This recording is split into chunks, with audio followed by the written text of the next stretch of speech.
Bonsoir, je m'appelle Serge Jaumin, je suis le conseiller de la rectrice pour la coopération au développement et je tiens en son nom à vous souhaiter, avec un peu de retard, avec même beaucoup de retard, vous souhaiter à toutes et tous la bienvenue, vous dire que nous sommes extrêmement heureux de vous accueillir pour cette 15e édition de la Journée de la coopération, vous accueillir même de manière virtuelle, bien entendu.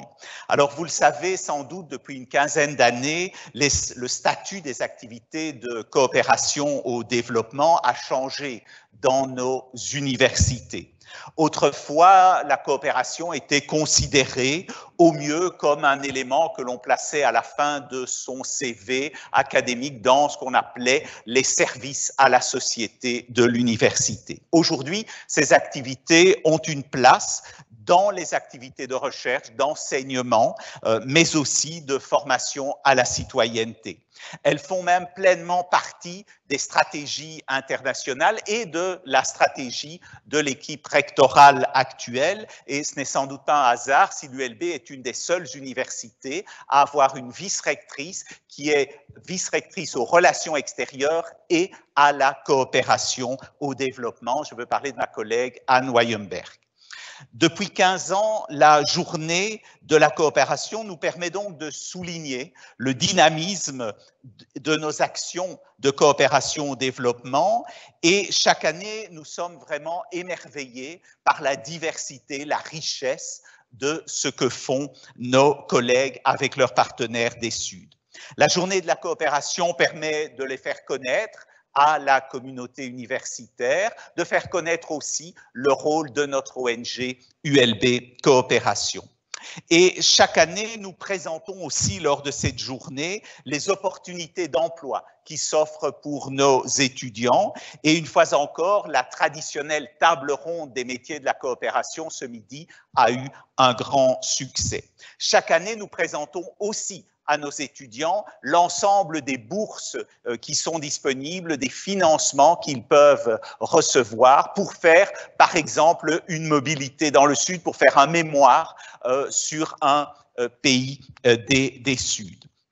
Et ce qui est intéressant, c'est qu'aujourd'hui, la mobilité, ce n'est plus uniquement aller en Erasmus, mais c'est de plus en plus aussi se déplacer, se rendre dans un pays des Suds.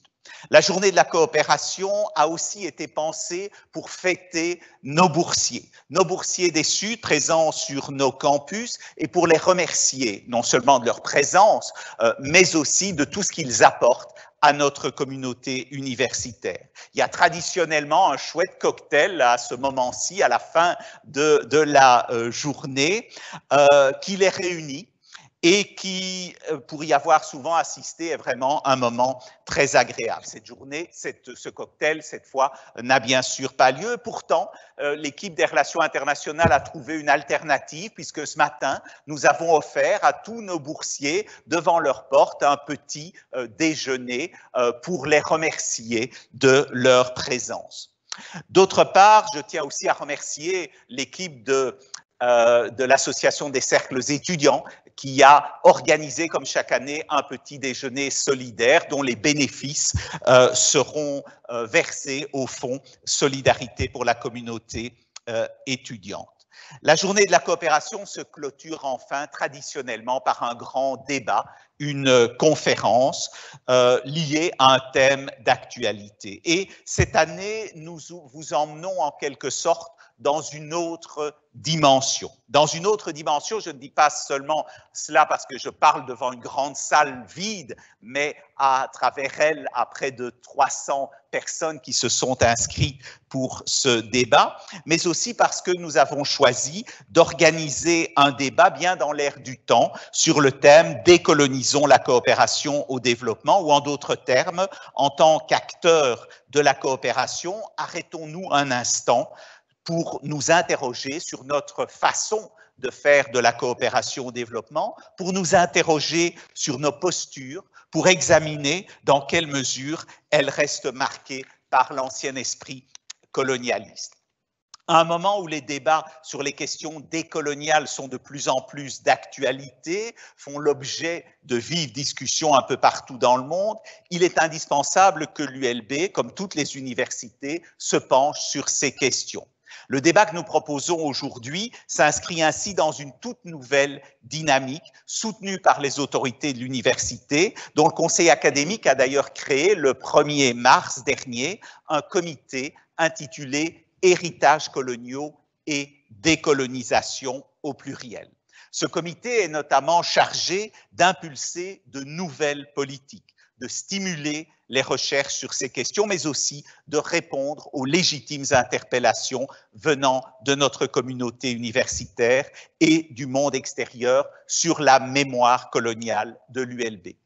Ce comité accompagnera le projet Décolonisons-nous, qui est à l'origine de cette soirée et dont je tiens à le souligner que l'une des grandes originalités est d'avoir été entièrement imaginé par une équipe de quelques jeunes membres de l'administration de notre service international qui ont estimé qu'il était temps que notre université prenne à bras-le-corps ces questions et s'interroge notamment sur sa manière de faire de la coopération. En participant à cette vaste réflexion, l'ULB souhaite donc accompagner le décentrement de la coopération universitaire afin de la rendre moins inégalitaire, moins tributaire de schémas parfois dépassés. Et je remercie donc vivement l'équipe du service international pour l'organisation de cette soirée et je cède immédiatement la parole à l'une de ses représentantes, Delphine Dieudonné, qui va vous dire 2 mots sur ce projet. Merci. Delphine.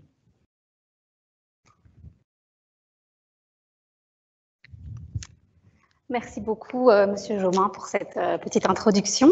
Donc, le projet Décolonisons-nous, c'est un projet collectif qui est né au sein du service international de l'ULB et qui s'inscrit dans un contexte très actuel, à savoir le mouvement Black Lives Matter, suivi par la mise en place au niveau belge d'une commission parlementaire fédérale sur le passé colonial, ainsi que du développement de mouvements décoloniaux de plus en plus actifs au niveau national et international et qui ont déjà conduit plusieurs universités à travers le monde à s'emparer du sujet pour développer de nouvelles recherches, mettre en place des groupes d'études et de réflexion et proposer des actions très concrètes.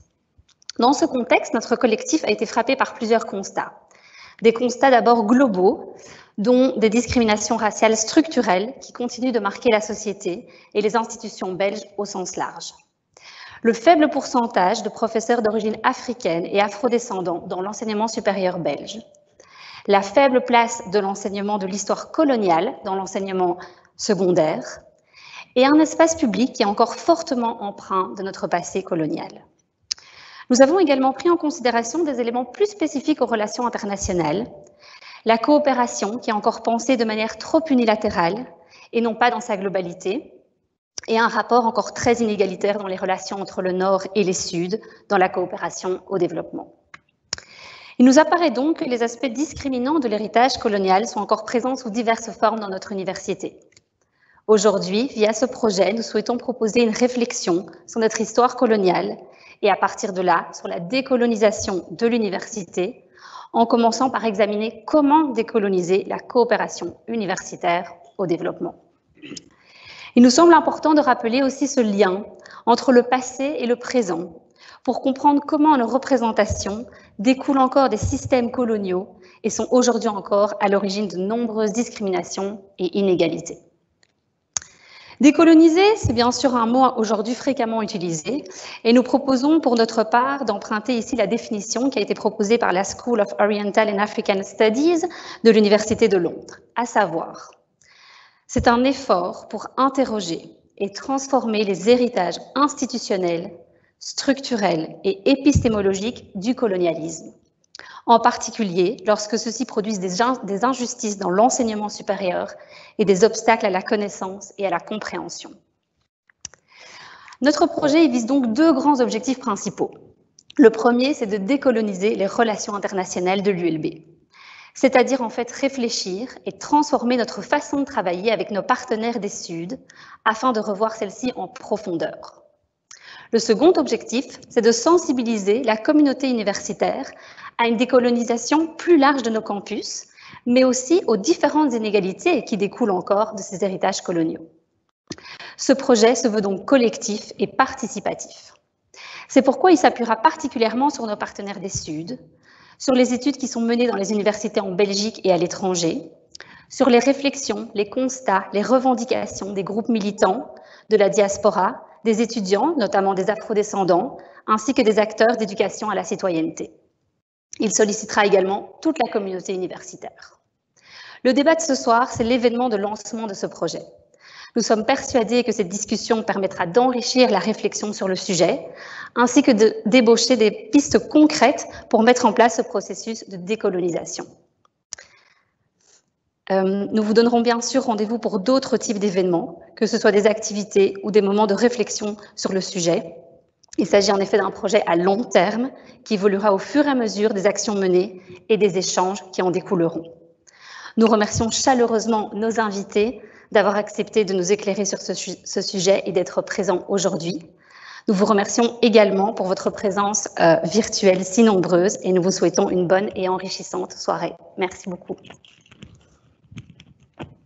Voilà, alors il me reste simplement à vous présenter la présentatrice de ce soir, l'animatrice, qui est Reine Kiambote. Reine Kiambote est conseillère en décolonisation et en missions internationales auprès du secrétaire d'État Pascal Smet. Elle travaille également comme chargée de communication au Parlement bruxellois pour le mouvement politique One Brussels. Reine est née à Anvers de parents congolais. Elle est diplômée en journalisme et elle a fait sa carrière dans ce métier pendant plusieurs années avant de se tourner vers le milieu politique. Une fois encore, je la remercie vivement d'avoir accepté d'animer ce débat. Reine, c'est à vous. Merci à vous. Je ne sais pas si vous m'entendez, voilà. Alors, c'est à mon tour de vous souhaiter la bienvenue à ce débat sur la décolonisation de la coopération universitaire au développement. L'objectif de cette soirée est vraiment d'avoir un échange qui va donner un vaste échange, pardon, qui va donner sur la manière dont la coopération est menée aujourd'hui et aussi surtout sur le processus en fait que la décolonisation, que les relations internationales peuvent suivre dans une université comme l'Université libre de Bruxelles. Alors, l'échange est très important, comme j'avais dit. Donc, vous trouverez à votre droite, si je le lis bien, de votre écran, vous pouvez en fait répondre ou bien taper des questions. Et les questions seront affichées sur mon iPad. Donc, j'aurai les questions live que je pourrai poser à nos intervenants, à notre intervenante aussi. Donc, voilà. Je vais vous les présenter. Je vais commencer par Monsieur Hajat Abdelali. Donc voilà, Monsieur Abdelali Hajat est chargé de cours en sociologie à l'ULB et membre du GERME, G-E-R-M-E, et il est coordinateur du projet ARSC Éricole, donc qui est l'abréviation de Héritage coloniaux en Belgique, Université Mobilisation et Contre-Mobilisation en collaboration avec l'historienne Amandine Leroux et l'anthropologue Sacha Newell. Voilà, c'est correct. Et puis, il y a Madame Coppens à côté qui est responsable du service citoyenneté mondiale pour la DGD, qui est la direction en charge de la coopération fédérale belge au développement. Et elle travaille aussi, elle travaille déjà, ça fait quelques années à la DGD, si je peux me permettre de dire, 16 ans.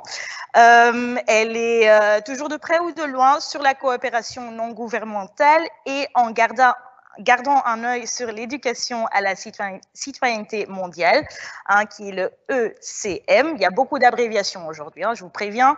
Et d'abord comme gestionnaire de dossiers de plusieurs ONG, et puis ensuite au sein d'un cabinet ministériel, puis comme coordinatrice transversale pour la coopération non gouvernementale.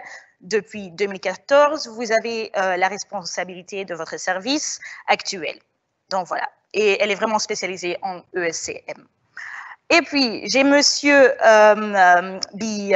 Bisoka à côté, Monsieur Aymar Nyenyezi Bisoka, qui est professeur à l'Université de Mons et chercheur associé à l'UGent, à l'Université de Cambridge, et juriste et politologue. Il a obtenu son doctorat en sciences politiques et sociales à l'UIC Louvain, Outre les ressources naturelles, ces recherches actuelles portent sur les questions liées à la paysannerie et les groupes armés, sur les rapports entre les pandémies et la biolégitimité et sur les pensées afro-critiques en relation avec la question décoloniale. Avant de commencer ses études doctorales, M. Bisoka a travaillé 10 ans dans la coopération au développement en Afrique. Voilà. Et je me dirige vers M. Zachary, M. Arnaud Zachary de la CNCD 11-11-11. Vous êtes secrétaire général du Centre national de coopération au développement et vous êtes également maître de conférences à l'Université libre, ici donc, et à l'Université de Liège. Ainsi, vous êtes aussi professeur aux Hautes Écoles de Bruxelles et de Liège, qui est ELMO, encore une abréviation, et vous êtes docteur en sciences politiques et sociales et vous êtes aussi détenteur d'un master en études européennes pluridisciplinaires, diplômé dans des études approfondies en relations internationales et vous avez une licence en arts et sciences de la communication. Voilà. Et vous êtes aussi, vous avez fait 2 sorties récemment, une qui s'appelle la mondialisation et national populisme, la nouvelle grande transformation en 2020 et aussi en 2020, wow, la transition écologique et sociale. Voilà. Alors, je vais directement commencer par quelques questions pour vous 4. Après, comme j'ai dit, on va revenir sur les questions qui vont être posées par vous, les spectateurs. On va prendre quand même un grand laps de temps pour ça, même si on a commencé en retard, on va faire en sorte qu'il y aura assez de temps pour ça. Je vais commencer avec vous, Monsieur Bisoka. Donc, vous avez travaillé une dizaine d'années dans la coopération universitaire au développement. Vos terrains de recherche sont sur la pensée afro-critique en relation avec la question décoloniale. Et vous avez aussi mené une recherche en 2019-2020 avec Fiona Nzinza de la Louvain Coopération auprès des acteurs de la coopération belge pour comprendre leur compréhension du décolonial. Donc, au regard de votre expérience et de ces différentes recherches, pourriez-vous nous expliquer quels sont les prérequis pour penser le décolonial dans la coopération au développement? Non, on ne vous entend pas, mais ça va s'arranger bientôt. Oui, voilà. Ça marche. Merci beaucoup pour l'invitation. Effectivement, nous avons travaillé donc l'Université de Mons et Louvain Coopération depuis 2019 sur la question décoloniale. Nous avons d'abord au départ salué le fait que la coopération belge au développement ait été très sensible et très vite à la question décoloniale qui se pose non pas seulement aux États-Unis, mais aussi en Belgique, via, on en a parlé, les organisations de la diaspora et d'autres qui travaillent sur ces questions-là. Après, nous avons été très curieux de comprendre le sens derrière. Et 3 choses sont ressorties de nos recherches. Premièrement, ce qui avait souvent une mécompréhension de ce que voulait dire le décolonial. On a eu cette idée le slogan en fait derrière le décolonial et un refus pour beaucoup d'aller voir parce que le contenu du décolonial constitue un champ de recherche aujourd'hui et on a des éléments depuis le XVIe siècle jusqu'à aujourd'hui. En Afrique, beaucoup plus entre les deux dernières grandes guerres, où il y a des chercheurs, des artistes, des militants, des hommes de lettres qui ont écrit sur la question du décolonial, c'est-à-dire par rapport au contenu et pas au concept. Et là, il me semble qu'il y avait un problème et la question c'est dans quelle mesure on va s'arrêter, comme on a dit, s'arrêter et se poser la question de savoir, pas avant tout comment c'est décolonisé, mais qu'est-ce que le décolonial? Et pour cela, il y a 2 terrains. Le premier terrain, c'est aller voir des personnes qui ont souffert de la colonialité, qui existent dans beaucoup de comités en Belgique, à Bruxelles, des comités justice pour Maouda ou Bangoura, etc. Et des afrodescendants qui souffrent quotidiennement de cette question de la colonialité. Et la deuxième source, ce sont les écrits. Les écrits des chercheurs africains, indiens, sud-américains et d'ailleurs occidentaux qui ont écrit sur cette question. Donc le gros problème qu'on a identifié, donc en dehors du fait qu'on a été vraiment très content de l'ouverture et de la sensibilité à la question, c'est vraiment le problème de méconnaissance de ce que voulait dire le décolonial. Alors le deuxième problème est lié à l'ethnocentrisme et à l'universalisme qu'on retrouve souvent en Occident dans beaucoup de secteurs, que ce soit la coopération ou le secteur académique, où on ne peut pas s'imaginer un objet en Occident sans partir de l'a priori qu'il existerait des équivalences en Occident. Et donc, ça demande vraiment de se décentrer, de s'imaginer peut-être que c'est des objets nouveaux et qu'il faut encore une fois aller sur ces terrains-là, donc la littérature et les personnes qui sont forcément concernées, donc se décentrer et arrêter de chercher a priori des équivalences. Alors la dernière chose pour faire vite, c'est que on s'est rendu compte que pour la coopération au développement, c'était relativement facile d'appréhender ce sujet, contrairement à beaucoup de cercles académiques, parce qu'il y a une réflexion profonde dans la coopération au développement depuis les fin des années 90 et davantage au début des années 2000 sur l'éthique de la coopération au développement, comment se comporter face aux partenaires, comment penser les projets, comment les considérer, etc. Et on est parti de cette histoire-là, donc de ces éléments qui existent déjà, de l'éthique de la coopération pour y greffer la question du décolonial. Malheureusement, il y a des confusions ici parce que donner de la parole aux partenaires ne veut pas dire décoloniser la coopération au développement ou engager des Noirs dans les organisations de la société civile. C'est bien, je suis content avec ça, mais ça ne veut pas dire décoloniser. Ne plus parler du Nord ou du Sud, voilà, c'est pas décoloniser, c'est autre chose, même si ça participe du processus, voilà. Et donc, il y a cette éthique de la coopération qui a été une opportunité pour aller dans le décolonial, mais encore une fois là, on a besoin d'approfondir cette question.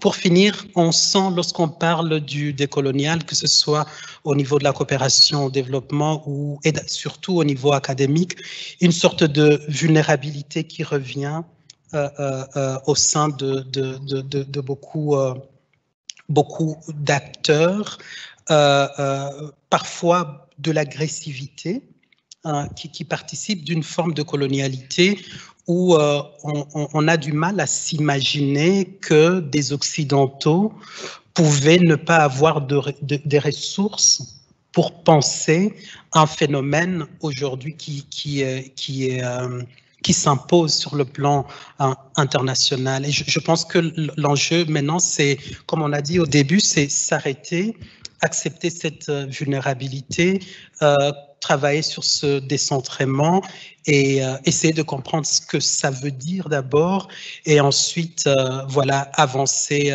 sur des actions. Et il me semble que la coopération belge de manière générale est sur cette voie, mais on peut vraiment se poser des questions sur le secteur académique, nos universités, les universités belges, sur la prise de conscience de ce momentum qui s'impose aujourd'hui pour repenser les connaissances, l'académie, etc. Ok, merci Monsieur Bisoka, c'est très intéressant. Et je vais céder la parole à Monsieur Zachary, qui est quand même secrétaire général de une des organisations les plus connues, je pense, hein, Nord-Sud, entre guillemets, LFLF, CNCD. Donc, vous avez déjà lancé quelques projets comme Decolonize Now. Est-ce que vous pourrez peut-être plus donner des explications sur la question coloniale qui a été évoquée sur plusieurs aspects pendant vos projets et aussi nous expliquer comment vous envisagez en fait de mettre cette question de décolonisation au sein de votre organisation de la coopération au développement de manière plus large. Oui, donc on a commencé par publier un lexique pour donner le sens des mots. Donc comme ça vient d'être dit, c'est toute une série de concepts qui ne sont pas obligatoirement connus, même si bon, il y a toute une série de concepts qui sont familiers, utilisés depuis longtemps, ne fût-ce que la question de la colonisation, du racisme, etc. Mais il y a d'autres concepts qui sont beaucoup moins connus, d'autant qui sont beaucoup plus présents dans le monde anglo-saxon. Donc, il y a toute une série de termes aussi qu'on doit traduire et expliquer par rapport à des réalités qui sont très présentes dans le monde anglo-saxon, mais qui sont moins dans nos sociétés à nous. Donc, bon, on a sur base de ce lexique, bon, qui est déjà une première étape importante, parce que bon, le CNCD en Chanson, c'est une coupole, pas seulement d'ONG, mais aussi d'autres acteurs de la coopération au développement. Donc, c'est important de mutualiser un peu ces termes parce que les mots permettent d'interpréter la réalité. Donc, c'est évidemment important de s'entendre sur les définitions. Donc, ça a été une première étape. Maintenant, bon, c'est aussi dans votre question, il y a toute la question des pratiques qui découlent de cette vision, bon, sachant aussi que comme c'est le cas pour d'autres mouvements, bon, il y a plusieurs écoles, il y a plusieurs courants dans le monde décolonial, donc il faut aussi s'entendre sur la manière d'aborder ces concepts qui sont parfois assez familiers dans le monde de la coopération au développement. Bon, parce que toute la question de l'eurocentrisme, du paternalisme, etc., c'est quelque chose qui est critiqué depuis très longtemps à l'intérieur du secteur. Enfin, moi, je fais partie d'une génération, bon, j'ai déjà beaucoup de cheveux gris, donc je suis déjà là depuis quelques temps, mais depuis le début, il y a cette critique du mythe du sauveur blanc, etc., qui est très présent dans nos organisations. Mais donc, il y a tout un aspect, tout un travail qui est fait, et Mara va sans doute en parler, au niveau du cadre stratégique commun avec les acteurs de l'éducation à la citoyenneté mondiale et solidaire ici en Belgique. Donc c'est un aspect important, mais qui n'est certainement pas le seul, puisque toutes les dérives de paternalistes ou eurocentristes, caritatives ou autres, c'est dans le cadre de projets, de programmes, de partenariats dans les pays en développement. Donc c'est évidemment là le volet le plus important qu'il faut aborder.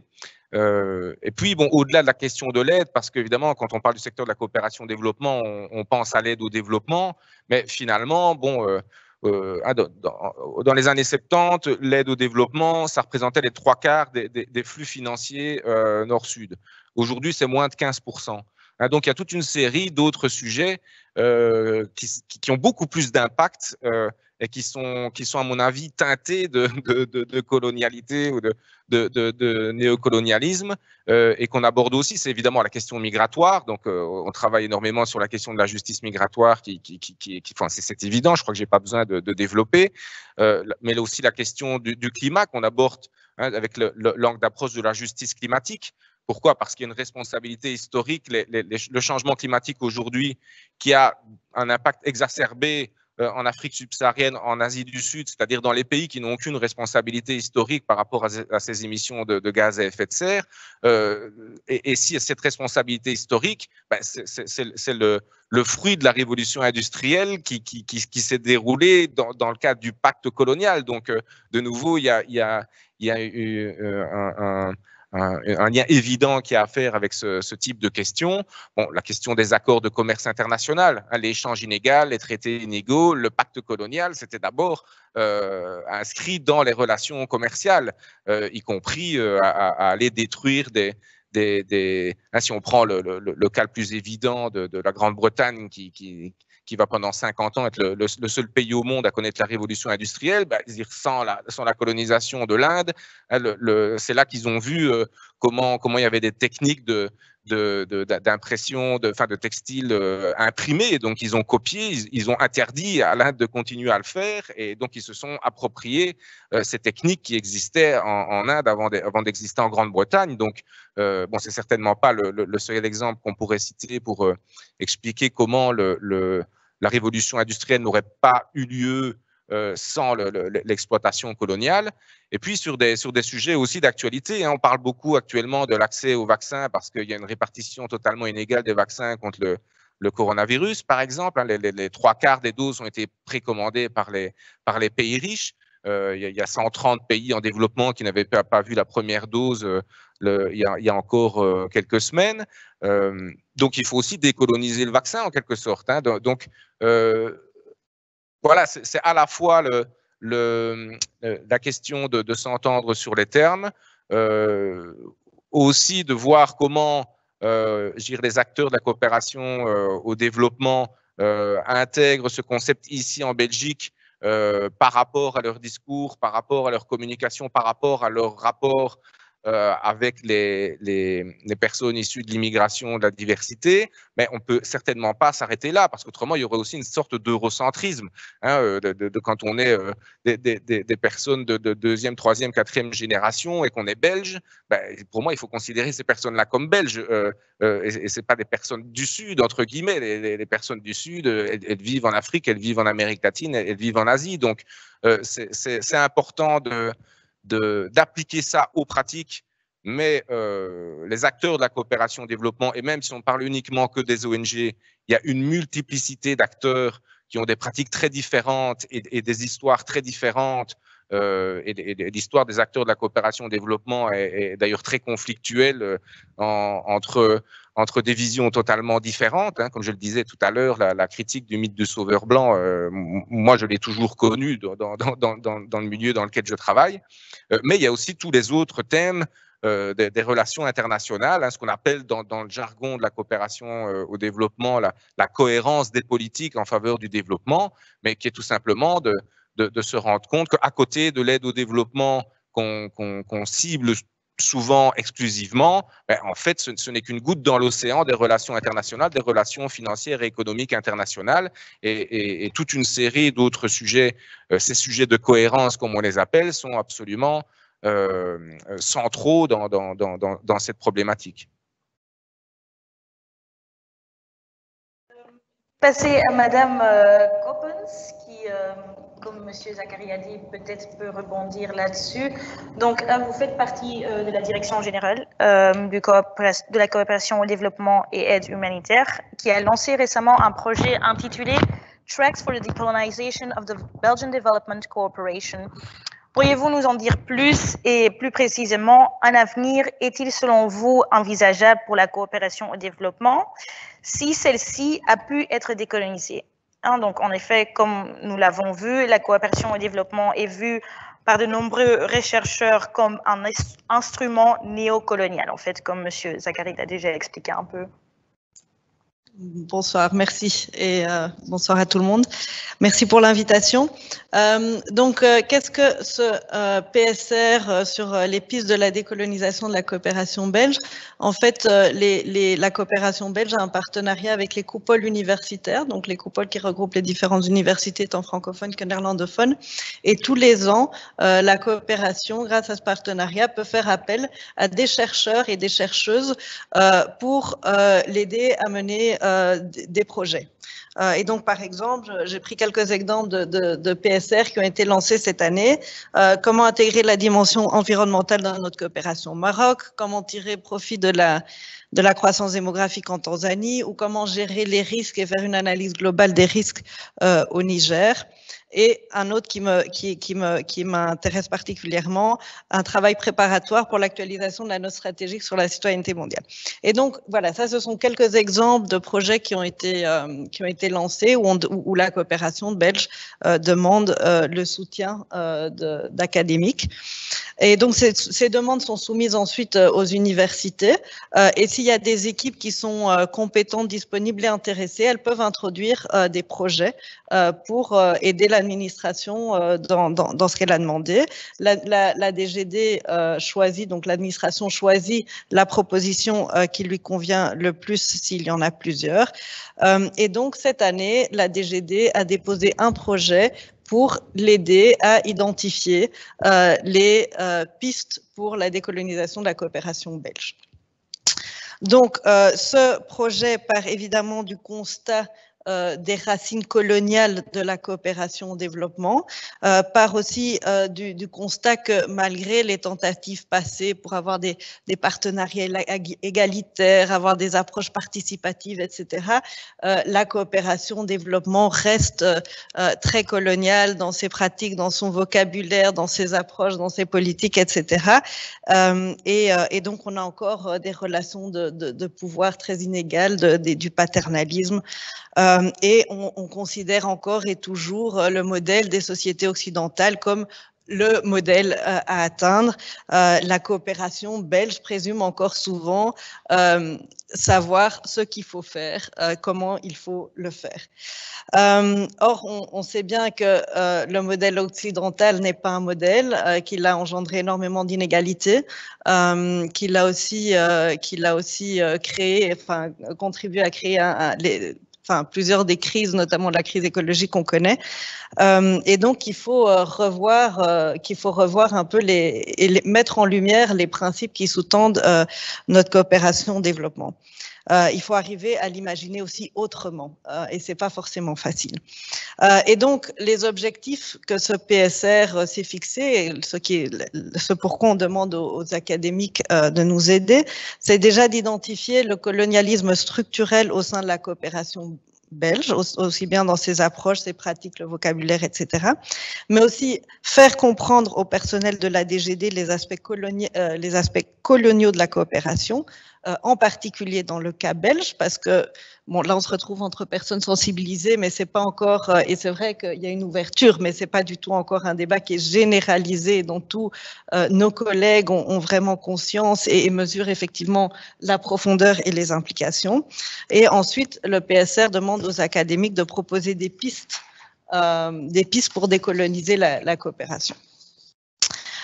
Et finalement, il y a aussi une question spécifique sur clarifier le rôle que pourrait jouer une coopération au développement décolonisée au sein de la diplomatie et des relations internationales en général de la Belgique, parce que comme le disait Arnaud, effectivement, on est au ministère des Affaires étrangères, il y a aussi les politiques commerciales, il y a la diplomatie, bon, tout ça rentre dans un jeu beaucoup plus large. Et donc, ce projet, ce PSR, prévoit des études documentaires, des consultations aussi avec différents acteurs pertinents en Belgique et dans les pays partenaires. Et pour le moment, nous avons reçu 3 propositions de 3 universités différentes. En général, ça implique des collaborations entre plusieurs universités. Il y a une des propositions qui choisit vraiment l'approche de la décolonisation à partir des périphéries, donc penser le parcours décolonial à partir de l'expérience des partenaires, des anciens colonisés, des diasporas, des populations locales, etc. Il y en a une qui met l'accent davantage sur les méthodologies innovantes et participatives avec les parties prenantes pour effectivement arriver à toucher le thème en profondeur, parce que c'est un sujet très sensible qui touche à des croyances profondes des gens. Et donc, il faut aussi penser à des méthodologies spécifiques. On ne parle pas de ça comme on parle du secteur de l'eau ou de l'agriculture. Et il y a une dernière approche qui met aussi, enfin, une dernière proposition qui met aussi l'accent sur une approche participative, mais qui, elle, choisit 6 thèmes clés de 6 priorités de la coopération et dit on va commencer sur 6 de ces priorités. Et donc, normalement, la semaine prochaine, le choix sera fait sur laquelle de ces propositions va être retenue et on va pouvoir commencer. Alors, la deuxième question porte, est beaucoup plus large et c'est la question de à quoi ressemblerait une coopération au développement décolonisé et en fait, est-ce que ça pourrait exister, tout simplement. Alors, moi, je dis officiellement, en tant que DGD, j'ai dit ce que j'avais à dire, c'est-à-dire on a déposé ce PSR et on en est là et on doit le choisir et c'est le début d'un processus et on espère que ça ira loin. Mais alors, la deuxième question, je vais vraiment prononcer à titre personnel parce que il y a eu aucun positionnement de mon institution par rapport à ça. Alors, il y a certaines personnes au sein de la DGD, il y a certains services, dont le mien, qui ont vraiment davantage avancé sur ces questions de la décolonisation. La nouvelle ministre est aussi très intéressée par ces questions, donc on espère vraiment que ça pourra déboucher et qu'on profitera vraiment du momentum. Et qu'on avancera dorénavant de façon plus collective. Alors, à titre personnel, moi je pense qu'une décolonisation de la coopération est possible. Parce que tout simplement, nous devons continuer à avoir une lecture mondiale des enjeux auxquels nous sommes confrontés tous, tout pays, nord et sud, mais pas que les sud, mais aussi les nord. On a besoin d'identifier les défis communs. On a besoin d'avoir des solutions communes. On a besoin aussi d'avoir des solutions spécifiques, évidemment. Mais il y a besoin d'un renforcement de la société au niveau mondial pour influer sur des politiques qui sont des fois prises au niveau mondial. On a besoin de mettre en contact les citoyens et les citoyennes du Nord et du Sud. On a besoin de se laisser inspirer mutuellement. On a besoin de mettre en contact les hommes et les femmes politiques du Nord et les hommes et les femmes politiques du Sud, les agriculteurs et agricultrices du Sud avec ceux du Nord. Enfin, et de nouveau, Nord-Sud, non, dans tous les pays du monde. En fait, on a besoin aussi de mettre en contact les mouvements de femmes. On a besoin de pouvoir identifier les combats qu'on doit mener ensemble et de pouvoir être solidaire dans les combats de tous. On doit pouvoir se laisser inspirer par les connaissances, les savoirs, les visions du monde de toutes. Et voilà, je pense que vu les défis auxquels on a confronté, on n'aura jamais trop de vision du monde, on n'aura jamais trop d'expertise. Il faut qu'on arrive à les mettre ensemble, à les partager, qu'on apprenne à se connaître, qu'on apprenne à se reconnaître. Et si la coopération-développement se pose comme et utilise son expertise et son intérêt pour ce qui se passe dans tous les pays pour construire ces ponts, sans pourtant s'établir comme goulot d'étranglement, hein, sans pour autant dire il faut que ça passe par nous, alors je pense que la coopération au développement décolonisée peut encore avoir un futur.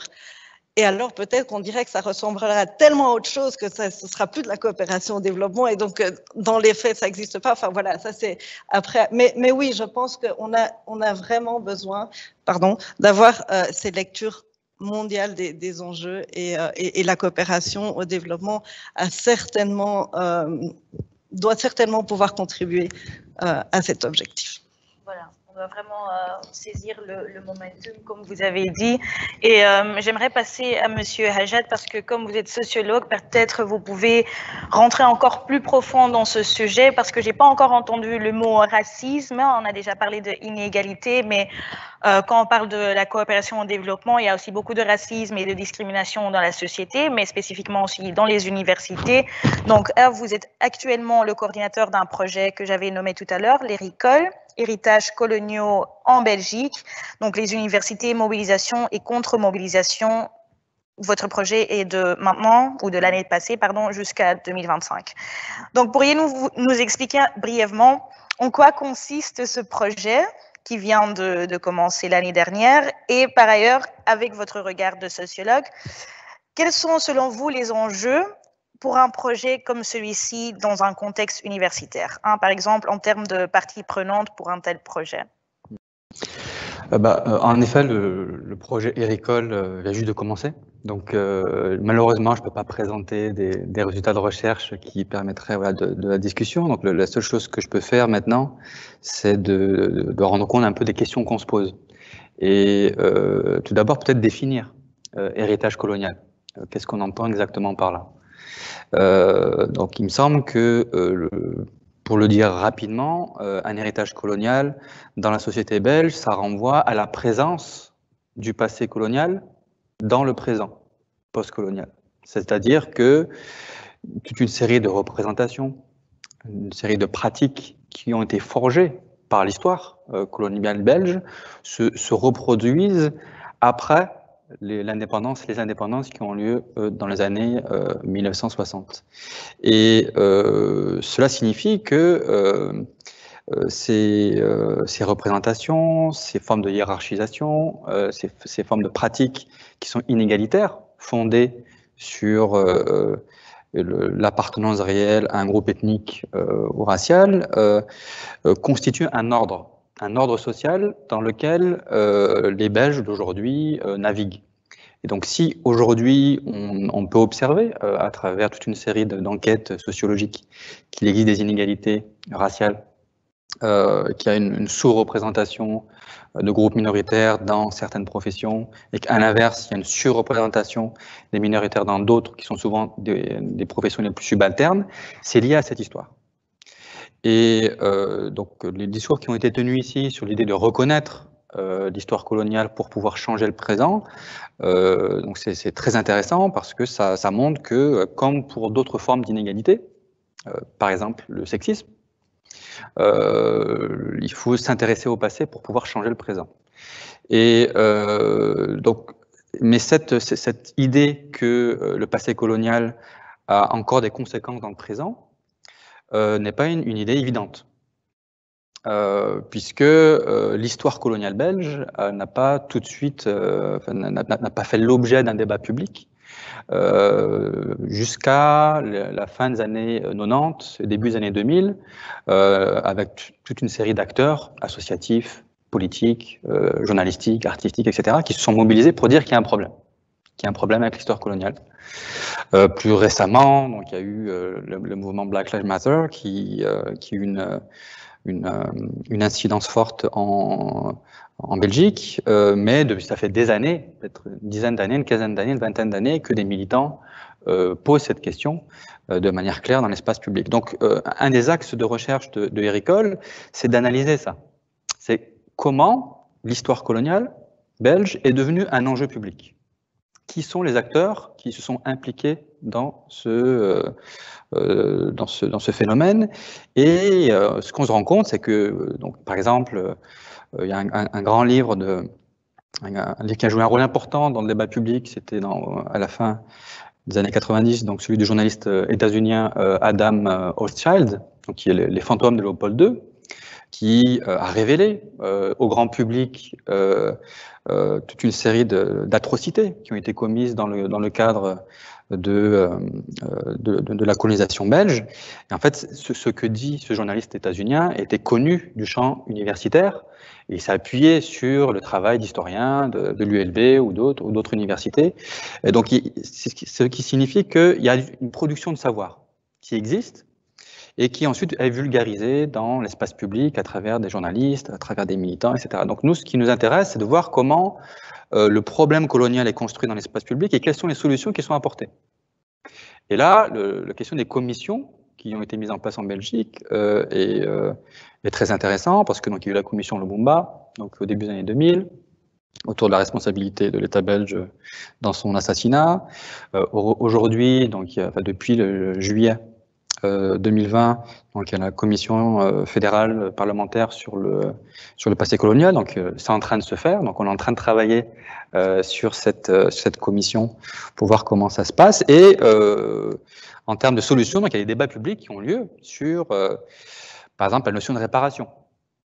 Qu'est-ce que ça signifie concrètement de réparer des crimes coloniaux, de réparer tous les préjudices qui ont porté sur les peuples du Congo, du Burundi, du Rwanda.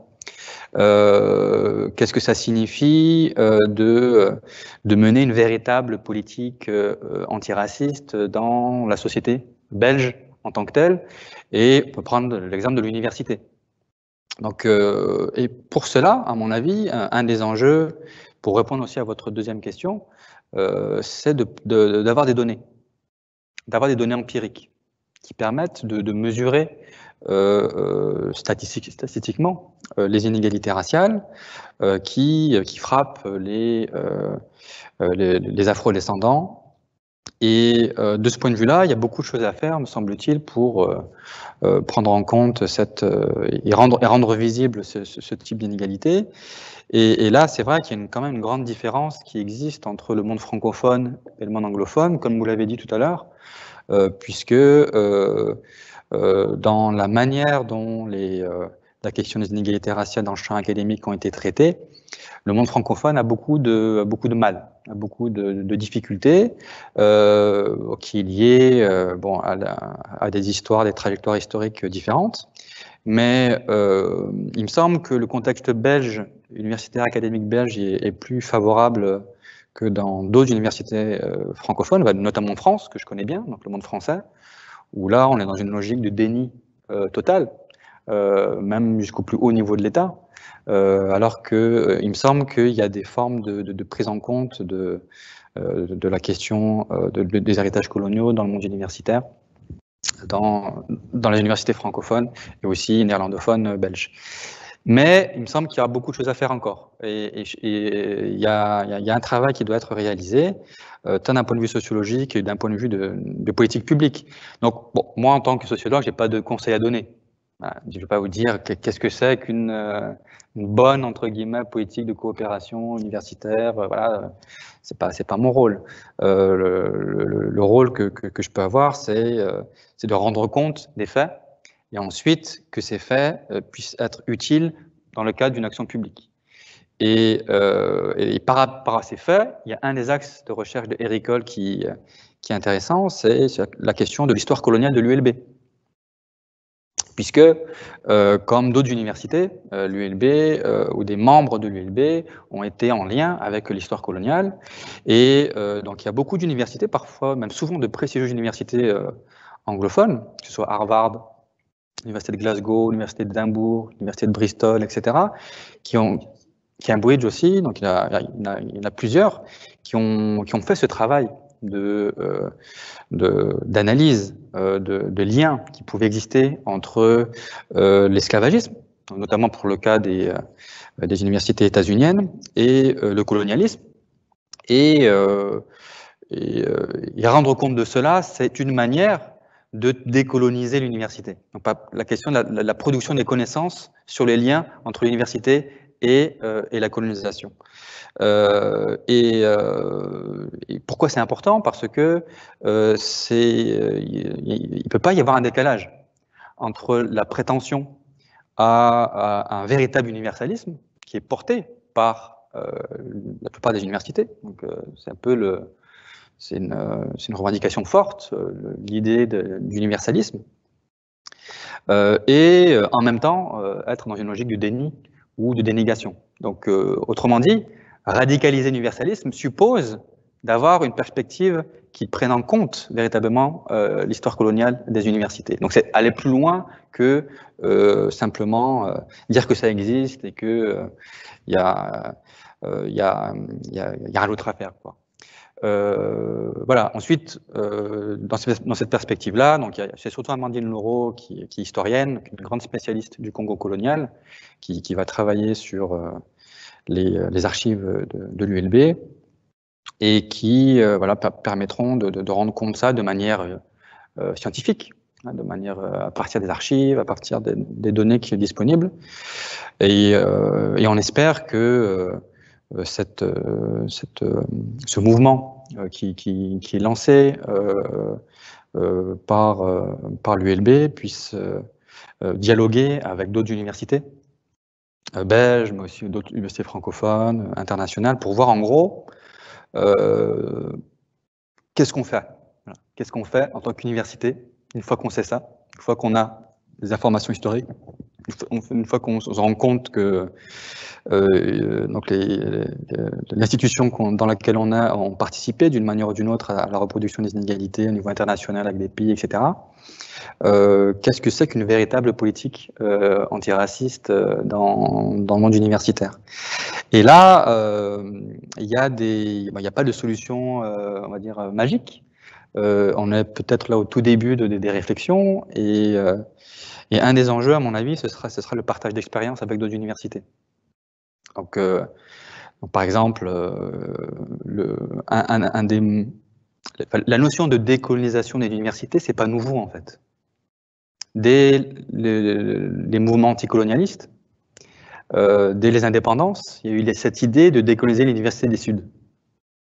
À travers une perspective épistémologique, comme ça a été dit, à travers le type d'enseignement qui est délivré, à travers la composition, donc l'accès à ces universités, etc. Donc il faudrait pas considérer que les questions qu'on se pose maintenant, ce sont des questions nouvelles, ce sont des questions qui s'inscrivent dans une perspective historique beaucoup plus longue.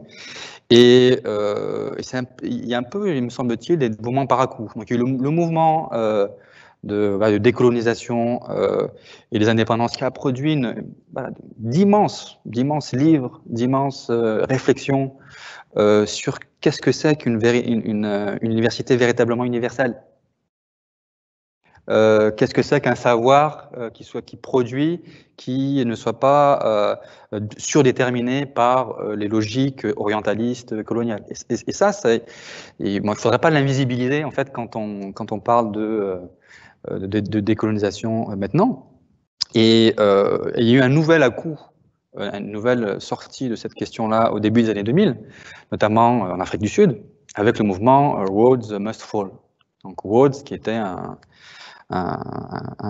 colonialiste voilà, qui a participé grandement à la colonisation britannique du continent noir. Et donc, c'était des étudiants au début des années 2000, donc étudiants d'Afrique du Sud, qui, tous les jours, lorsqu'ils rentraient à l'université, voyaient cette statue. Et ils ont lancé ce mouvement Rhodes Must Fall. Et donc, ça a participé à ce fameux débat, est-ce qu'il faut déboulonner ou pas déboulonner les statues, etc.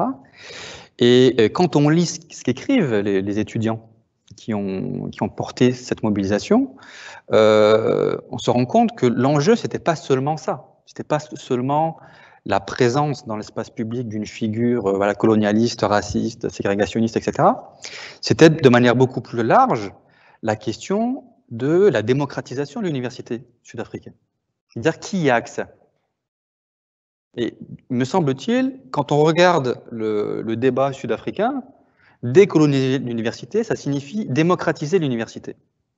Faire en sorte que ce ne soit pas réservé à quelques élites, et là en l'occurrence surtout des élites blanches sud-africaines, et le décalage qu'il peut y avoir énorme entre le monde universitaire et le reste de la société. Et cette idée de lien entre décolonisation et démocratisation, c'est, me semble-t-il, quelque chose qui peut être élargi dans d'autres pays.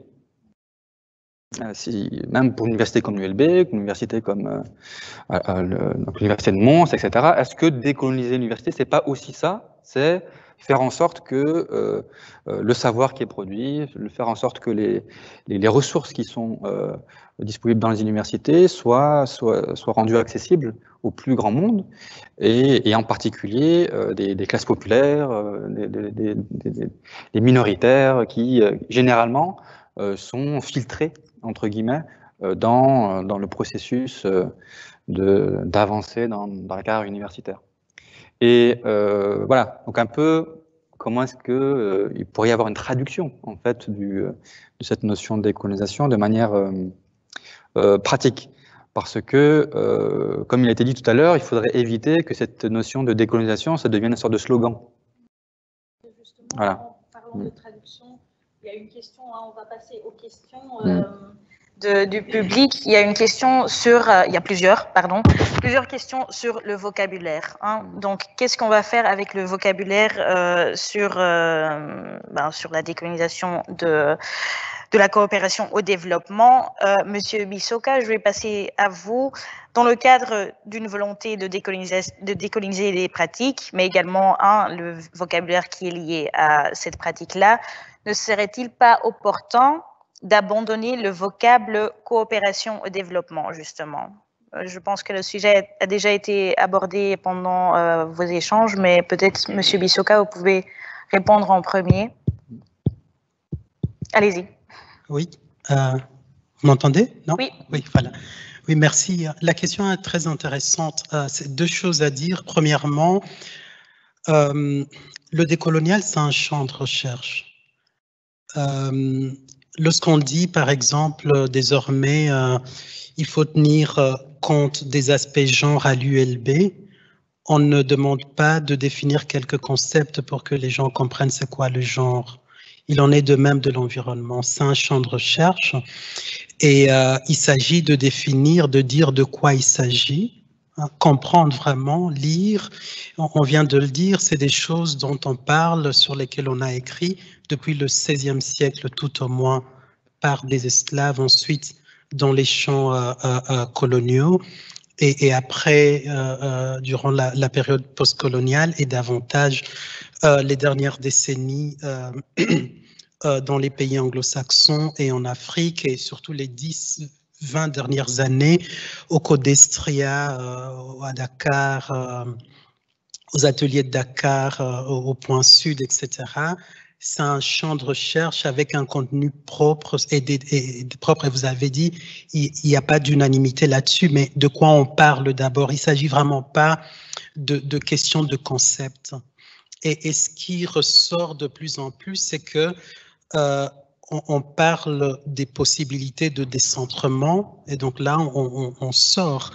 La question n'est plus quel terme on utilise, est-ce qu'on dit décolonial, postcolonial, coopération, développement, etc. Je ne pense pas que ce soit ça la question. La question, c'est le fond. On est en train de parler du décentrement, du fait que l'Occident a construit sa domination et la violence qu'il a soutenue à partir de l'idée que la connaissance ne pouvait provenir que de l'Occident et que les connaissances ailleurs, en Afrique, en Amérique latine, etc., ne pouvaient que avoir par conséquent leurs équivalents en Occident. Et maintenant, on l'a vu hein, avec la reprise de Ubuntu qui devrait vouloir dire, qui devrait signifier les droits de l'homme, etc., etc. Donc, on parle du décentrement, on parle de la dignité, par exemple.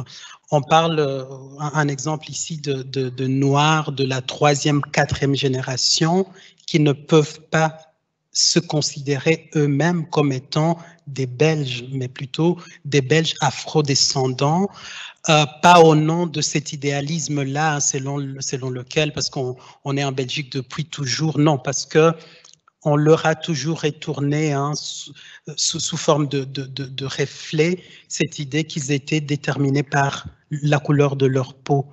On parle de ça. On parle de la question très importante dont vous avez parlé sur la cohérence. Hein, la cohérence. Est-ce qu'on peut aujourd'hui parler de la décolonisation de la coopération au développement sans parler du commerce international de la Belgique, sans parler de relations internationales, hein, le soft power de la Belgique en Afrique centrale, par exemple. Voilà, c'est ça. Qu'est-ce qui constitue la colonialité et qu'est-ce qu'il faut faire? Je pense que c'est là la question et non, la question ne se pose pas a priori sur les termes. Alors, l'autre question par rapport à la coopération, est-ce qu'on peut décoloniser la coopération au développement? Je pense qu'il y a un problème éthique et politique qui se pose ici. C'est quoi la coopération au développement? C'est un ensemble de dispositifs et d'activités en Belgique, par exemple, qui se développent depuis plus de 60 ans maintenant pour aller aider voilà, les gens ailleurs. Le gros problème, c'est que on sait qu'il n'y a pas de réflexion en termes de finalité, c'est-à-dire penser la coopération au développement de sorte que d'ici quelques décennies, on n'en ait plus besoin. Il n'y a pas de réflexion là-dessus. La coopération est pensée en termes plutôt de moyens, de projets, etc. Et ça continue, c'est un secteur, etc., etc. Et là, il y a un gros problème éthique par rapport, au-delà de la question de la possibilité, disons, de la pertinence du terme coopération. Il y a le problème de la possibilité même d'arriver à cette finalité qui est recherchée. Et on sait que pour les pays occidentaux, les pays qui aident, c'est pas ça leur préoccupation. Le fameux 1.6, je pense, de 1.7, 0. Ah oui, voilà. Ça ne marche pas. Et donc, la coopération, en dehors de l'idée de coopération, d'aider ce romantisme humaniste derrière, dans la pratique, du point de vue matérialiste, c'est un système qui va continuer à perpétuer cette idée que le Nord doit toujours aider le Sud. Et il ne s'agit pas d'idées, il s'agit de pratiques, des dispositifs et des moyens qui sont mis en place. Je pense que le problème est là. Et la question n'est pas de savoir pour moi si c'est possible ou c'est pas possible.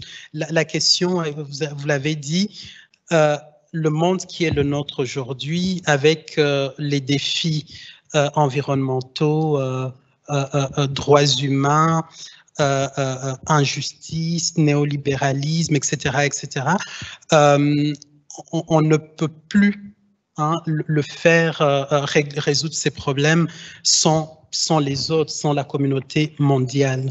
Et la question, c'est dans quelle mesure la coopération pourrait jouer ce rôle de promouvoir cette cohérence, c'est-à-dire le ministère de la Coopération, Affaires étrangères, etc., aussi au niveau de l'Union européenne, au niveau des traités, etc., et aller vers une solidarité, une certaine solidarité, pas encore une solidarité à l'occidental, le fait d'aider ces gens qui sont en problème, mais plutôt au sens vraiment de l'autre qui est en train de subir la violence de ce commerce, la violence de la dette, la violence coloniale, etc. Comment s'en sortir? Je pense que les enjeux sont là et que les questions de définition ne nous aident pas, ou alors les questions de savoir si la coopération peut ou n'est pas. Donc en bref, pour moi, l'idée c'est, et on l'a dit, on a parlé de ces choses pendant très longtemps. Il existe des éléments et il faut voir ce qui a été dit, ce qui est vécu et voir où on peut aller. Et pour moi, c'est très important parce que le danger maintenant, c'est de mettre en place des actions pour ne pas décoloniser. Pour ne pas décoloniser. Et la Belgique, on a une expérience, les commissions qui ont toujours été mises en place, il y en a une dizaine depuis le début du dernier siècle, et après c'est des rapports et c'est fini. L'enjeu c'est de dire comment vraiment décoloniser, et pour ça il faut savoir ce que veut dire décoloniser, qu'est-ce qui a été proposé et quelle perspective holistique pour pouvoir y arriver. Tout en n'étant pas naïf non plus, j'espère qu'on va y revenir parce que c'est aussi tout un secteur c'est aussi qui est en jeu.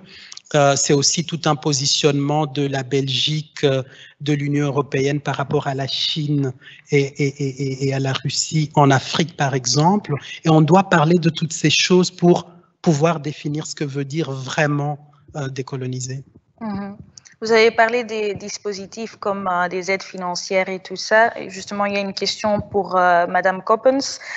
Trop souvent, les budgets, on a mis ça entre guillemets, je ne sais pas pourquoi, accordés à la coopération et l'aide humanitaire sont utilisés comme moyen de pression par les politiciens. Ne faudrait-il pas interroger la structure de la coopération en Belgique, entre guillemets, intégrée dans un ministère avec le commerce international et la diplomatie, car c'est cette même structure qui finance les projets de coopération des universités. Je ne sais pas si la question elle est claire. On va barrer la dernière partie. Peut-être on peut en revenir tout à l'heure. Merci pour la question. C'est un vaste débat. Donc, en fait, avant, et je parle de après que, enfin, l'histoire de l'administration de la coopération au développement. Avant, c'était l'administration des colonies. Hein. Donc, on vient de là, c'est devenu l'administration de la coopération au développement. Et puis, en fait, peu à peu, ça s'est intégré dans le ministère des Affaires étrangères. Donc, avant, on venait vraiment d'une administration séparée avec un responsable politique ou une responsable politique séparée. Et puis, peu à peu, ça s'est intégré. Maintenant, on est complètement intégré à l'administration du service public fédéral Affaires étrangères, coopération, développement et commerce extérieur. Et on a encore deux ministres. Enfin, en tout cas, il y a aussi le secrétaire d'État pour le commerce international, mais on a encore la ministre des Affaires étrangères et la ministre de la coopération développement. Et c'est tout un débat de savoir si c'est soit positif cette intégration parce qu'on intègre les valeurs de la coopération développement aux affaires étrangères en général, notamment à la diplomatie, notamment au commerce international, ou si c'est un danger, parce que plus on s'intègre, plus les valeurs propres de la coopération vont se faire manger, entre guillemets, par des intérêts beaucoup plus grands. Et voilà, ça c'est un débat qui est très fort présent au sein du personnel et des syndicats de la DGD dans toutes ces évolutions qu'il y a eu. Voilà, il n'y a pas évidemment de position officielle par rapport à ça. Disons que la force de la coopération développement, là je reviens sur la première partie de la question la budgétaire, la force de la coopération développement au sein des affaires étrangères, c'est son poids budgétaire. Et donc le fait qu'effectivement il y a des budgets importants qui font que voilà, il faut quand même il faut mobiliser toute une série de processus, de personnel, de compétences, etc. Pour pouvoir les gérer, et ça peut pas être intégré comme ça avec un claquement de doigts dans des politiques plus larges. Mais oui, pour moi, et là c'est une position de nouveau personnelle que je prends, oui, effectivement, les transferts d'argent du nord vers le sud sont une des causes structurelles et profondes des déséquilibres de pouvoir quand on fait de la coopération au développement. C'est vrai pour la coopération bilatérale, donc entre la Belgique et ses pays partenaires. C'est vrai pour les ONG d'une organisation de la société civile d'ici au sud. C'est vrai pour des universités. Quand on donne de l'argent, on donne du budget, on doit, hein, c'est ce qu'on dit, on doit s'assurer d'une efficacité, d'une redevabilité, de savoir, et donc on met des normes, etc. Et tout ça, énormément des modalités coloniales de la coopération au développement découlent d'un contrôle qu'on doit faire des budgets qu'on octroie. Et ça peut être utilisé comme forme de pression. Ouais. Ouais. Peut-être, Monsieur Zacharie, vous pouvez rebondir là-dessus, vu que votre organisation, comme j'ai dit tout à l'heure, est quand même une des plus connues qui fait la coopération au développement. Est-ce que Madame elle a raison qu'il y a quand même indirectement une sorte de pression ou oui, une pression? Donc, le fait qu'il y ait une relation financière induit évidemment une relation de pouvoir, ça c'est évident. Mais je pense que ceux qui continuent à considérer les choses sous cet angle d'approche-là se perdent de 12 illusions et ne se rendent pas compte que le monde a changé depuis longtemps. Il suffit, l'histoire récente, hein, le ministre de la coopération au développement De Croo et le ministre des Affaires étrangères Reynders vont faire une conférence de presse, hein, à menacer la République démocratique du Congo de couper l'aide s'ils ne font pas ce que la Belgique voudrait qu'elle fasse. Ben, la réponse c'était quoi du gouvernement congolais? C'est vous dégagez, on ne veut plus travailler avec Enabel, la coopération belge, donc vous partez. C'est nous qui décidons qu'on ne veut plus de votre aide. Si ceux qui savent, ceux qui connaissent le Rwanda, moi j'ai aucune sympathie pour Paul Kagame, mais dire quand on va quand on est à la coopération belge et qu'on entre dans le bureau de la présidence rwandaise, on commence par se faire engueuler pendant 3 quarts d'heure. Donc, c'est comme ça que ça se passe. Donc, moi, je considère la coopération au développement essentielle pour 2 choses. La première, c'est de régler des problèmes qui sont, y compris les problèmes d'extrême pauvreté, qui sont des enjeux mondiaux, des problèmes communs. Hein, parce que les pays du Nord en général, l'Europe en particulier, sont des géants au pied d'argile. Hein, si on ne prend que les conséquences du conflit au Moyen-Orient, hein, il y a eu 4 millions de demandeurs d'asile qui sont arrivés entre 2015 et 2018. Ça représente 0,7% de la population européenne et ça a provoqué une crise politique énorme avec la montée de partis national populistes, hein, sur lequel j'ai écrit récemment et qui a ébranlé les démocraties libérales occidentales. Hein, et je pourrais continuer la liste sur tous ces sujets. L'autre aspect important, c'est de pouvoir soutenir des acteurs de changement de leur propre société. Hein, les acteurs, bon, la Belgique, en tant qu'acteur de la coopération au développement, n'a absolument pas les compétences ou les capacités de changer la société congolaise, rwandaise ou de n'importe quel pays en développement. Par contre, elle a les capacités de pouvoir soutenir des acteurs de changement de cette société. Ça peut inclure, et un flux financier peut être nécessaire, mais pas uniquement. Hein, dans mon expérience personnelle, donc on a soutenu, y compris financièrement, des mouvements qui demandaient le respect de leurs droits démocratiques ou constitutionnels, que ce soit au Burundi, que ce soit au Rwanda, que ce soit au Congo. Mais on a aussi travaillé avec des mouvements qui ne demandaient pas d'argent et qui le demandaient justement pour éviter qu'ils soient taxés par le régime autoritaire d'être à la botte des Occidentaux. Pour prendre un autre exemple, on a été contacté au moment des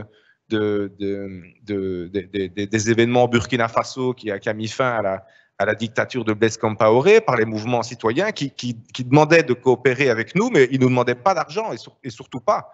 Mais ils nous demandaient de faire caisse de résonance pour justement que ce ne soit pas à huis clos et que l'opinion internationale soit alertée sur ce qui est en train de se passer et soutienne les mouvements démocratiques. Donc, le fait qu'il y ait des flux financiers en soi, tout comme le fait comme les termes coopération-développement en soi, à la limite, on s'en fout. Hein, j'entends ces discours de dire, et c'est souvent des Blancs d'ailleurs, souvent des anciens coopérants, qui disent ouais, coopération-développement, il faut arrêter parce que c'est paternaliste, etc. Mais quand je vais en Inde, par exemple, hein, qui développe beaucoup la coopération sud-sud, et dans certains pays qui est même plus présente que des pays comme la Belgique, eux ne veulent pas parler d'aide au développement, mais ils veulent parler de coopération-développement. La coopération-développement, qu'est-ce que ça veut dire? C'est qu'on coopère, donc on opère ensemble en faveur du développement. Et développement qui est un problème pour les pays qui ont des faibles revenus, mais qui est aussi un problème pour les pays à revenus plus élevés, comme on l'a vu, puisqu'on vit dans un monde interdépendant et que les opinions publiques ne sont pas capables de supporter les conséquences de ces inégalités mondiales, de ces injustices, etc. Donc, voilà, le monde a beaucoup changé. Certains ne s'en rendent pas compte ou font semblant de ne pas s'en rendre compte. Dans le monde de la coopération au développement, il y en a beaucoup qui n'ont pas la conscience tranquille parce qu'ils ont eu des pratiques paternalistes, eurocentriques et tout ce que vous voulez. Mais voilà, il y en a d'autres qui sont dans une optique différente depuis le début. Et donc, la pire des choses, hein, serait justement d'une part de nier, par exemple, les inégalités nord-sud. J'entends aussi de dire bah, nord-sud, ça c'est colonial. Oui, parce que les inégalités nord-sud sont la conséquence, comme je l'ai expliqué tout à l'heure, de la révolution industrielle et de l'exploitation coloniale. Et l'exploitation coloniale, on a assisté à une accélération au 19e siècle au moment de la révolution industrielle. Donc, les deux phénomènes sont liés. Donc, dire qu'on ne peut plus constater qu'il y a des inégalités nord-sud, c'est aussi jouer le jeu de certains discours national-populistes ou d'extrême droite dans nos pays, que ça arrange bien, hein, d'expliquer que finalement, que chacun reste chez soi, il n'y a plus d'inégalité nord-sud, il ne faut plus d'aide au développement, et puis on construit des forteresses et tout ira bien. Donc voilà, Mais ce qui est certain, c'est que le monde est en train de bouger. On parle de monde multipolaire déjà depuis pas mal de temps.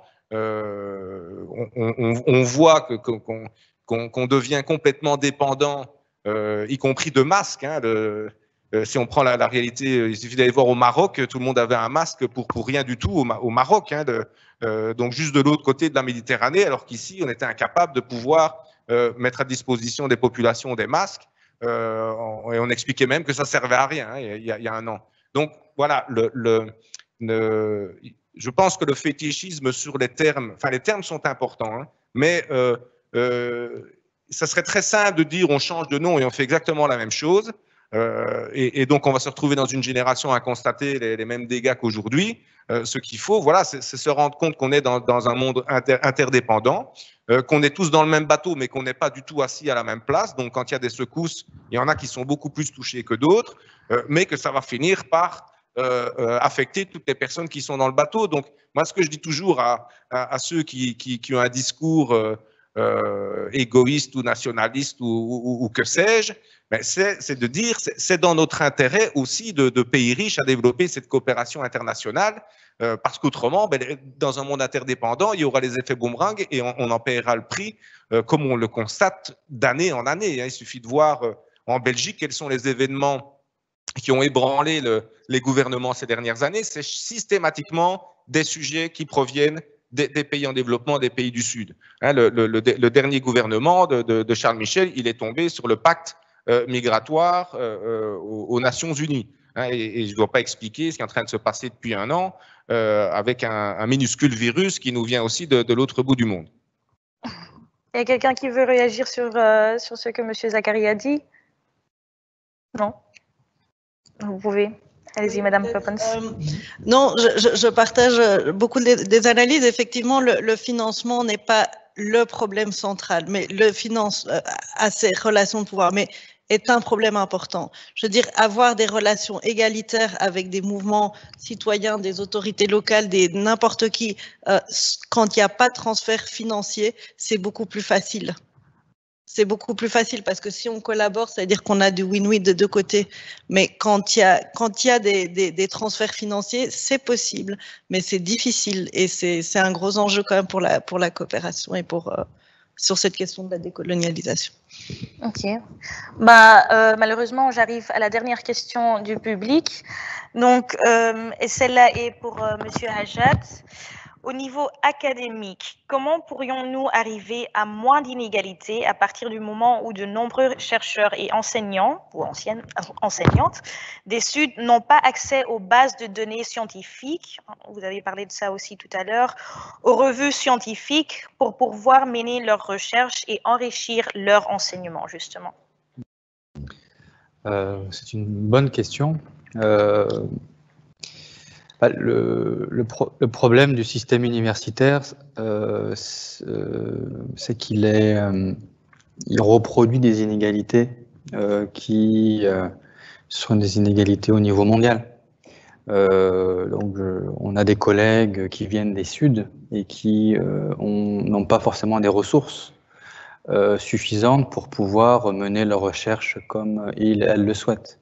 Ce qui fait que le monde universitaire, comme dans d'autres secteurs de la société des Suds, on constate qu'il y a ce moment de brain drain.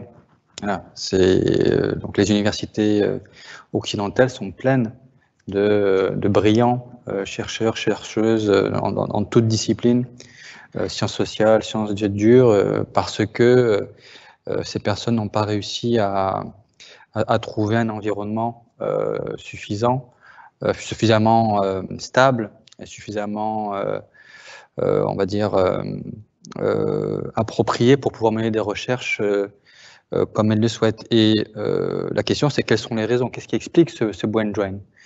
Et bon, il y a des raisons politiques qui sont évidentes dans la mesure où, bon, pas tous les pays, mais une grande partie des pays du Sud sont dirigés par des gouvernements qui peuvent être autoritaires Et l'université, en tant qu'espace de pensée critique, c'est souvent un espace qui fait l'objet de contrôle et qui, du coup, est sous-financé. Donc là, ça renvoie à la question qui a été évoquée tout à l'heure sur les politiques, sur les politiques commerciales, mais qui renvoie aux politiques d'ajustement structurel. Donc les politiques d'ajustement structurel qui sont mises en place dans ces pays depuis les années 1980 ont appauvri tout ce qui relève du secteur public dans ces pays, dont l'université. Et le poids de la dette fait que une politique sociale, même de manière générale, une politique d'éducation, etc., est fortement compromise. Donc, il me semble-t-il, je ne sais pas si vous serez d'accord, mais c'est la coopération, ça vient pallier finalement à des déficits de politique publique locale, mais qui ont pour origine des politiques d'ajustement structurel au niveau global. Donc, c'est une sorte de main gauche de l'État qui, avec une dimension internationale, qui vient se substituer à une politique qui devrait être nationale dans ces pays.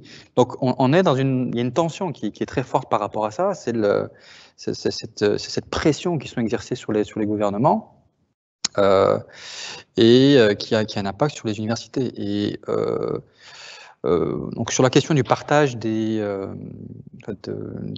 données, le partage de publications, etc., je ne sais pas si c'est une réflexion qu'a le service coopération de l'Université libre de Bruxelles, mais ce sera intéressant de voir si, dans le cadre de partenariats avec des universités du Sud, cette question de l'accès aux ressources bibliographiques en ligne, l'accès de cours en ligne, etc., c'est quelque chose qui pourrait participer à démocratiser ce savoir-là, qui malheureusement est tenu par ces inégalités au niveau mondial. Mais bon, moi, il me semble qu'il y a aussi l'autre question qui se pose dans le partenariat avec les autres universités, c'est sur l'accès aux universités occidentales par les étudiants, les doctorants des universités du Sud. Et là, il y a beaucoup de choses à faire, dans la mesure où, en termes d'accès au visa, c'est très compliqué. Donc, il y a la question de la politique migratoire des pays occidentaux qui participent à précariser et à rendre difficile l'arrivée et le maintien de ces étudiants. La question des bourses qui sont disponibles. Donc, souvent, les bourses disponibles pour les étudiants qui viennent d'Afrique sont inférieures en nombre que les bourses que peuvent recevoir des étudiants qui viennent d'Europe. Donc ça, c'est une inégalité qui pose problème. Voilà. Donc je pense qu'il y a quelque chose à réfléchir. Voilà, je ne suis pas un spécialiste de la question, donc là, je vous parle en fonction de mes connaissances du monde universitaire, mais il y aurait une réflexion à avoir sur la question de l'accueil aussi des étudiants des Sud dans les universités qui peuvent, lorsqu'ils arrivent ici, être perdus, donc facilement perdus. Donc il y a un travail d'adaptation qui peut être difficile pour eux. Donc je pense qu'il y a en termes d'action publique vis-à-vis des étudiants et des chercheurs du Sud, il y aurait beaucoup de choses à faire, franchement, me semble-t-il. Il y a quelqu'un qui veut encore courtement rebondir là-dessus? Ok, très brièvement. Un mot pour renforcer ce qui vient d'être dit sur le fait que donc non seulement l'aide au développement vient pallier des inégalités qui sont creusées par des politiques structurelles, mais n'oublions pas aussi que quand on prend l'ensemble des flux financiers nord-sud et sud-nord, le sud finance largement le nord. Hein, que ce soit via évidemment les remboursements de dettes, mais des questions d'évasion fiscale internationale, de rapatriement de profits. Hein, nos firmes transnationales vont investir en Afrique, en Amérique latine et rapatrient une bonne partie de ces profits vers des maisons mères. Donc l'aide au développement, c'est non seulement c'est moins de 15% des flux financiers nord-sud, mais il y a 5, 6, 7 fois plus par an qui repartent du sud vers le nord, ne fût-ce que par les stratégies d'optimisation fiscale des firmes transnationales. Donc, c'est loin de pallier tous ces flux qui structurellement sont déviés vraiment du sud vers le nord, quoi. Ils sont aspirés par le nord. Monsieur Zacharie, je vais rester chez vous pour la dernière question. Est-ce que je vais poser la question à vous tous. Pouvez-vous nous donner une piste concrète, brièvement, selon vous, pour décoloniser la coopération universitaire au développement? On a parlé de beaucoup d'astuces, entre guillemets, mais une chose concrète. Je pense que moi, ce qui est central, c'est la manière, si on prend vraiment la coopération au développement stricto sensu, c'est la manière dont on aborde un partenariat. Hein, et de se dire, OK, chaque partie a son expertise et l'une sans l'autre, ça ne va pas fonctionner. Hein, donc, OK, on peut dire, nous, moi, je suis dans mon partenariat, et OK, moi, je peux, j'ai l'expertise pour aller vous chercher des financements en matière d'aide au développement, j'ai l'expertise pour pouvoir m'exprimer dans les médias en Belgique et en Europe, j'ai l'expertise pour pouvoir interpeller des décideurs, des décideuses politiques belges ou européennes, mais moi, je suis complètement ignorant par rapport à vous sur le contexte de votre pays, parce qu'on travaille dans 40 pays, donc moi, je suis complètement ignorant, je n'ai aucun réseau que mes partenaires ont, donc c'est eux qui doivent définir les stratégies. D'ailleurs, notre travail, c'est d'essayer d'identifier des dynamiques qui existent déjà et qu'on va soutenir. Ce n'est pas nous qui allons décider de ce qu'il faut faire comme priorité. Donc, tant qu'on n'est pas dans cette approche-là et dire pas faussement humble, mais véritablement humble, parce que rationnellement, intellectuellement, se rendre compte que pour connaître un contexte particulier, il faut y vivre et il faut être un acteur de ce contexte-là. Hein, il y a assez d'ingénieurs occidentaux qui se sont cassés les dents dans les années 60-70, bardés de diplômes, mais entre la tête et les pieds, c'était pas la même chose. Donc voilà, c'est vraiment la manière dont on aborde un partenariat dans un programme et qui, de nouveau, se développe dans un monde interdépendant. Monsieur Bissot-Kari, merci. Merci. Mais par rapport au partenariat, je propose d'aller un peu plus loin. C'est vrai qu'il y a eu beaucoup d'efforts depuis le début des années 2000 par rapport à la question d'alignement et de partenariat, etc., d'apprentissage dans les cycles de projet.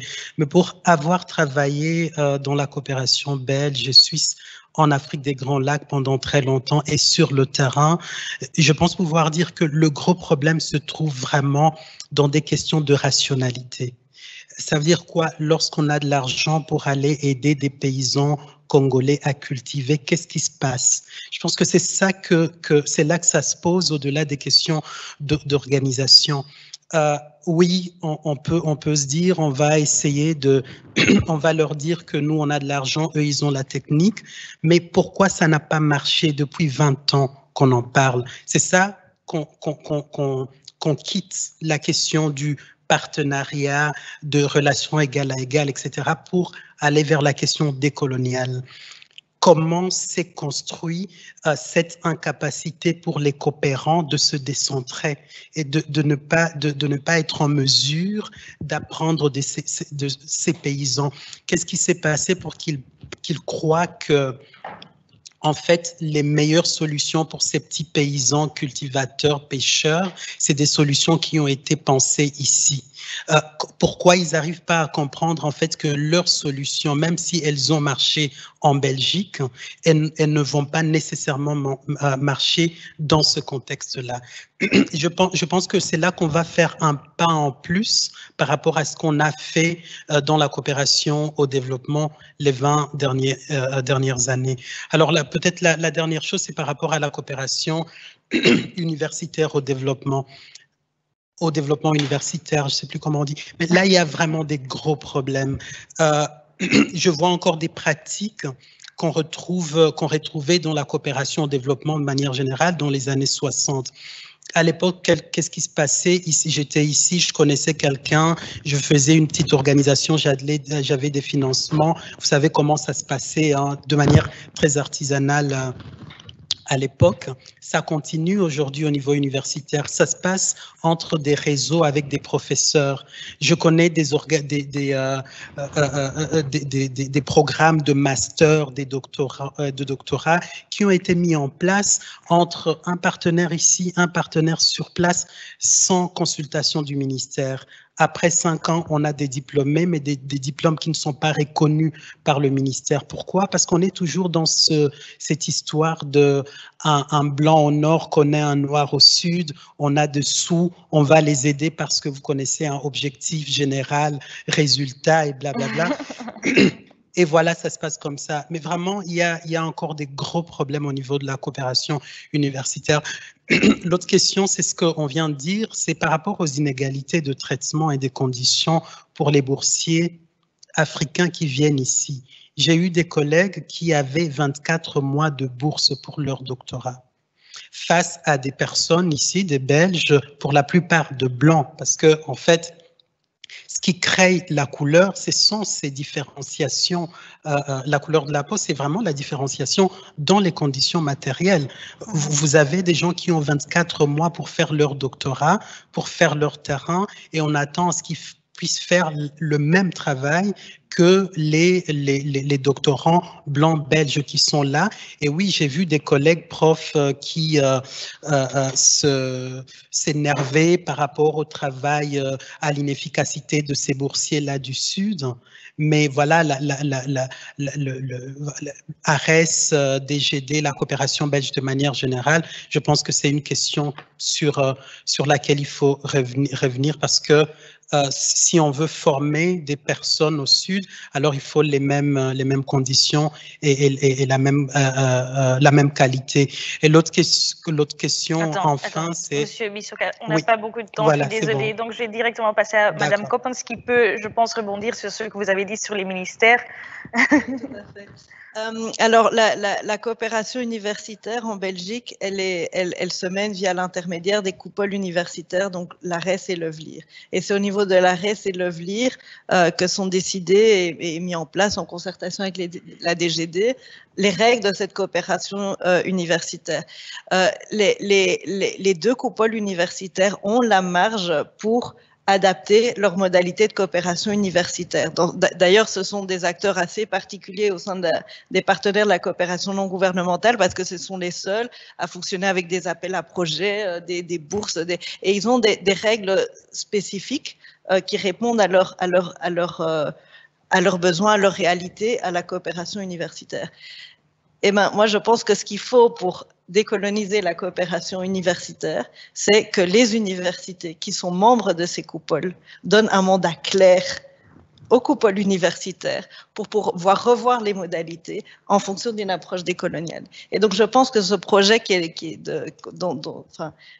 dont on nous a parlé aujourd'hui, votre projet ici à l'ULB, et il y a d'autres universités en Flandre et en Wallonie qui se mobilisent sur les questions décoloniales, doivent vraiment justement se poser ces questions sur c'est quoi une coopération universitaire décolonisée, doivent se mettre en réseau, se parler et doivent arriver à porter une position commune et donner un mandat fort aux coupoles universitaires pour qu'elles puissent vraiment avancer dans ce chantier. Parce que la DGD, de son côté, pourra mettre des points d'attention, comme par exemple les critères des bourses et les montants des bourses, ou la question des partenariats égalitaires, etc. Mais il faut que ça parte de la base. Et donc, voilà, ça c'est, je pense, la meilleure façon. Ok, merci. Monsieur Hajat, pour terminer. Je suis pas un sociologue, je suis pas un acteur qui va dire ce qu'il faudrait faire. Mais en tant que professeur, je pense qu'il y a un enjeu qui a été évoqué tout à l'heure, qui est important. C'est celui de créer les conditions matérielles pour que des étudiants des Suds, notamment d'Afrique, puissent étudier dans de bonnes conditions dans les universités belges, quoi. Donc, et de ce point de vue-là, il y a beaucoup de choses à faire. Ok, Bah, j'aimerais vraiment vous remercier, grand merci d'être ici, de venir ici et de nous donner toutes ces astuces, entre guillemets, et des explications que j'espère que nos spectateurs ont pu, qui ont clarifié les questions qu'ils avaient. On avait encore beaucoup de questions, mais malheureusement pas beaucoup de temps. Donc voilà, je vous remercie aussi là-bas où vous êtes. Et voilà, merci à tout le monde ici aussi. Au revoir.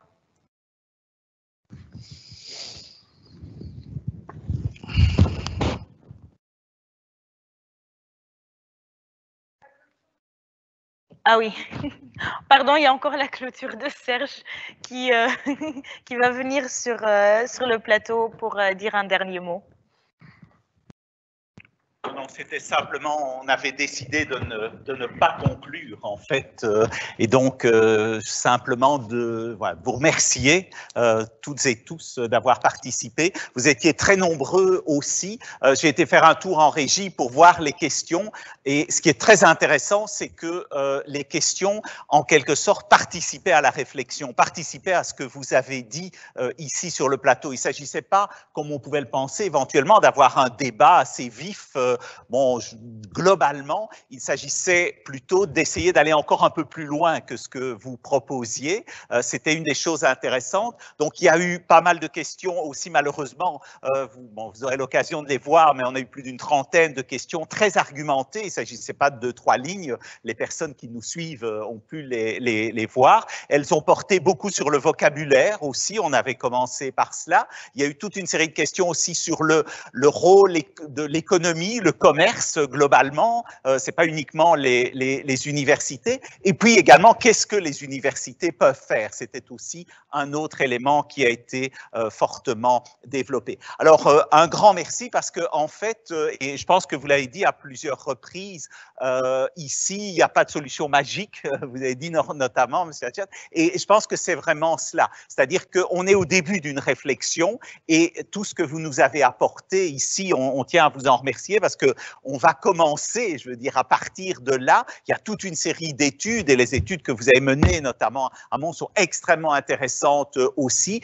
L'expertise d'acteurs de terrain, comme vous pour la DGD, M. Zacharie, donne une idée extrêmement intéressante de ce que l'on peut faire, nous, ici, au niveau des universités. Vous avez interpellé, effectivement, l'ARES, le VLIR, qui vont devoir continuer à discuter sur ces questions. C'était un premier pas, donc un très grand merci. Un immense merci aussi à notre animatrice. C'était pas très facile, évidemment, dans ces circonstances-là. Merci beaucoup et merci à vous tous pour votre temps, pour votre patience et on l'espère à bientôt parce que c'est un débat qui ne fait que commencer ici. Merci beaucoup. Au revoir.